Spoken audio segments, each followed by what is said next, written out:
Hello दोस्तों, स्वागत है आप सभी का एक बार फिर से मेरे यूट्यूब चैनल क्लियर एग्जाम्स में। दोस्तों, आज हम लोग संविधान की प्रस्तावना के बारे में यानी कि उद्देशिका के बारे में देखेंगे और ये देखेंगे कि इसमें क्या क्या ऐसे वर्ड्स हैं जो हमें कितने सारे अधिकार प्रदान करता है और कैसा हमारा देश है इसका स्वरूप बताता है। तो सबसे पहले आज हम लोग संविधान की उद्देशिका को पढ़ेंगे और इसके बाद इसके कुछ जो मुख्य बिंदु हैं उनको समझने का भी प्रयास करेंगे।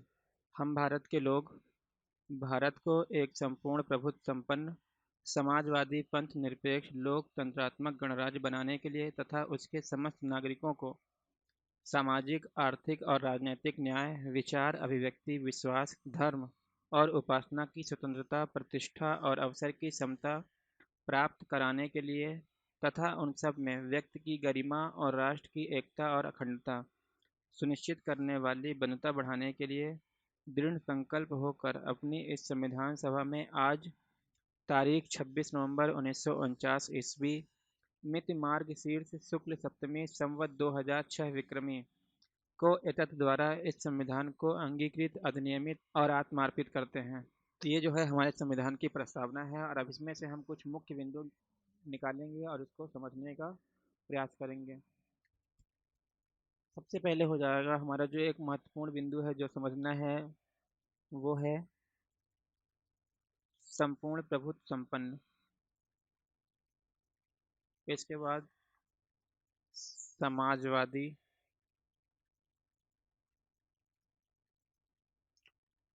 पंथ निरपेक्ष लोकतंत्रात्मक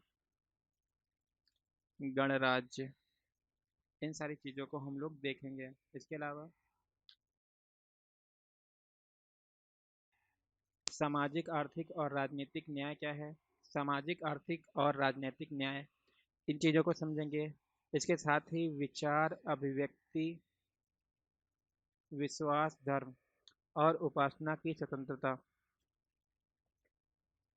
अवसर की समता, यहाँ पर अवसर की समता दिया गया है, अवसर की समानता नहीं दिया गया। ये बहुत ही इंपॉर्टेंट पॉइंट है और इसको बहुत ही अच्छे से डिटेल में समझेंगे हम लोग।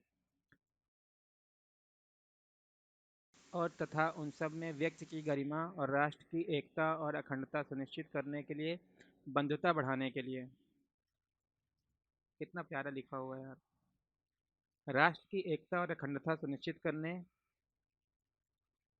वाली बंधुता बढ़ाने के लिए दृढ़ संकल्प होकर अपनी इस संविधान सभा में आज तारीख 26 नवंबर 1949 ईस्वी मिति मार्गशीर्ष शुक्ल सप्तमी संवत 2006 विक्रमी को एतत् द्वारा इस संविधान को अंगीकृत अधिनियमित और आत्मार्पित करते हैं। तो ये सारी चीज़ें आज हम लोग देखेंगे। तो सबसे पहले मैं आपको कुछ चीज़ें समझा देता हूँ। संपूर्ण प्रभुत्व संपन्न इसका मतलब क्या है? तो इसका सीधा सा मतलब ये है कि भारत अपने आंतरिक और बाहरी मामलों में पूर्ण रूप से स्वतंत्र है, यानी कि इस पर किसी भी देश का कोई दबाव नहीं है, कोई प्रेशर नहीं है और ये अपने कार्य अपने तरीके से अपनी स्वतंत्रता से कर सकता है। इसके बाद जो दूसरा है समाजवादी। समाजवादी का मतलब क्या होता है? समाजवादी से तात्पर्य है सामाजिक स्वतंत्रता,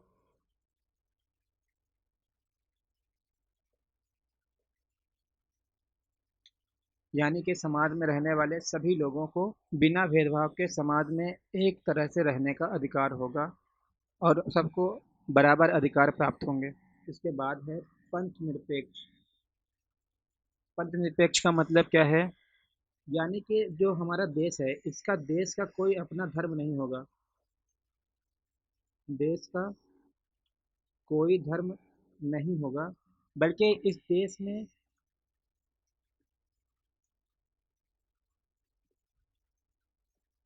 हर व्यक्ति को बल्कि इस देश में हर व्यक्ति को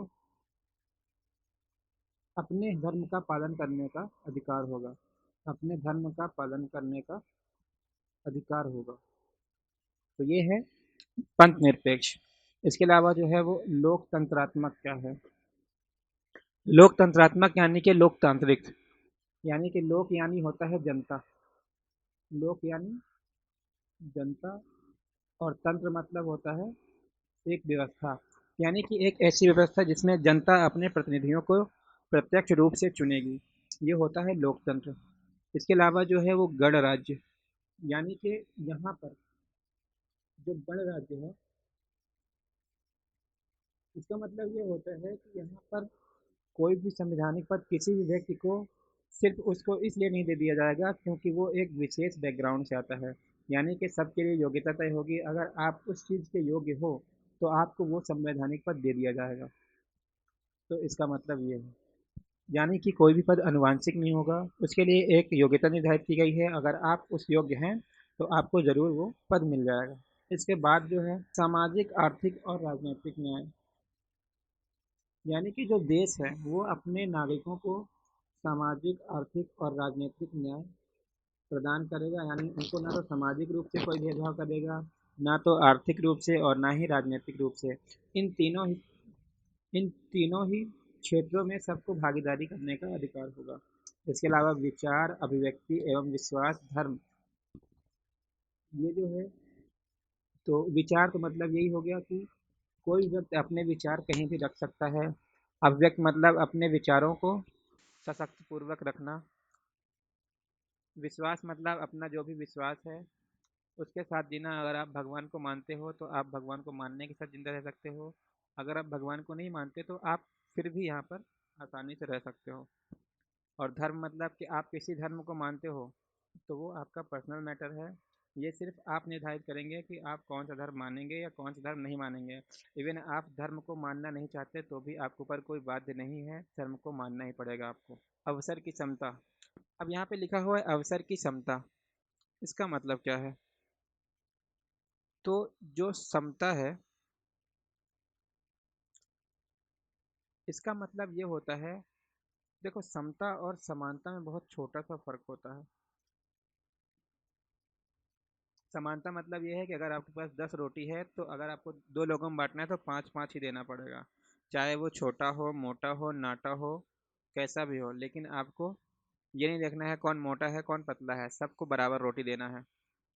और लेकिन समता का मतलब ये होता है, सबसे पहले हम ये देखेंगे कि अगर हमारे पास 10 रोटी है और खाने वाले मान लीजिए 5 हैं, ठीक है, तो अब हम कितना देना चाहिए?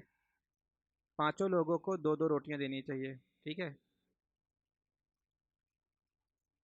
लेकिन अगर समता है तो हम सबसे पहले ये देखेंगे कि इनमें से कौन कमज़ोर है, कौन हट्टा कट्टा है। तो अगर जो कमज़ोर होगा तो उसको हम दो की जगह 3 रोटी देंगे, जो हट्टा कट्टा है उसको दो की जगह एक रोटी देंगे, जो नॉर्मल है उसको दो देंगे।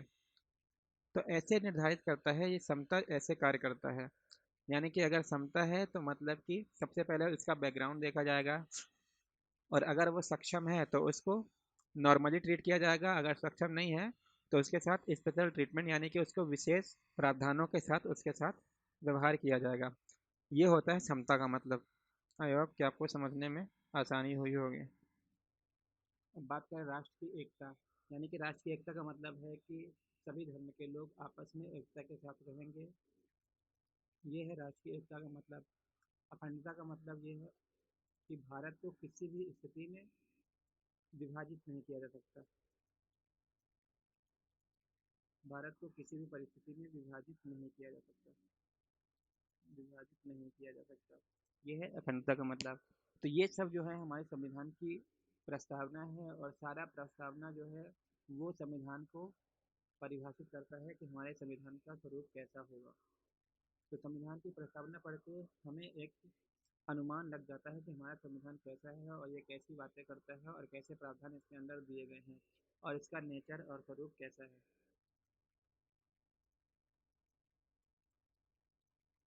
चलिए इसको थोड़ा समझ लेते हैं।